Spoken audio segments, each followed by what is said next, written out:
गोळीबार प्रकरणी Kolhapur यादवनगरमधील SM company गँगच्या 2 आरोपींना अटक। राजारामपुरी पोलीस ठाणे हद्दीमधील सरनाईक वसाहत या ठिकाणी दिनांक 21 एप्रिल 2024 रोजी रात्री 11च्या सुमारास साद शौकत मुजावर वय वर्ष 27 राहणार RR यादव कॉलनी सरनाईक वसाहत कोल्हापूर हा मोहम्मदिया मस्जिद जवळ बसलेला असताना त्याच्यावर अचानकपणे मोटरसायकलवरून 2 जण येऊन एसएम कंपनी गँगच्या 4 हल्लेखोरांनी गोळीबार करून त्याच्यावर धारदार हत्याराने वार करून जीवे मारण्याचा प्रयत्न केला होता।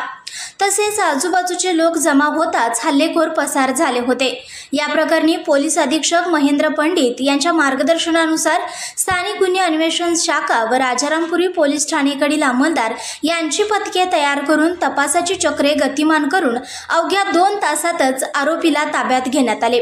सदर गुन्ह्यातील आरोपी सद्दाम सत्तार मुल्ला वय वर्ष 35 राहणार यादवनगर मेन रोड कोल्हापूर तसेच साहिल रहीम नदाब वय वर्ष 22 राहणार यादवनगर मेन रोड कोल्हापूर यांना अवघ्या 2 तासातच अटक करण्यात आली आहे। त्यांच्याकडून गुन्ह्यात वापरलेले अग्निशस्त्र जप्त करण्यात आले आहे। सदरचा हा गुन्हा मोक्या अंतर्गत दाखल झालेल्या गुन्ह्यामध्ये साक्षीदार असून त्याच गुन्ह्यातील आरोपीशी जखमी साद मुजावर बोलतो म्हणून मागील 1 वर्षापासून वाद सुरू होता।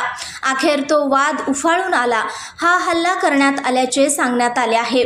सदरची कारवाई कोल्हापूर जिल्ह्याचे पोलीस अधीक्षक तसेच अप्पर पोलीस अधीक्षक व राजारामपुरी पोलीस ठाणे स्थानिक गुन्हे अन्वेषण शाखा या पथकाने केली आहे।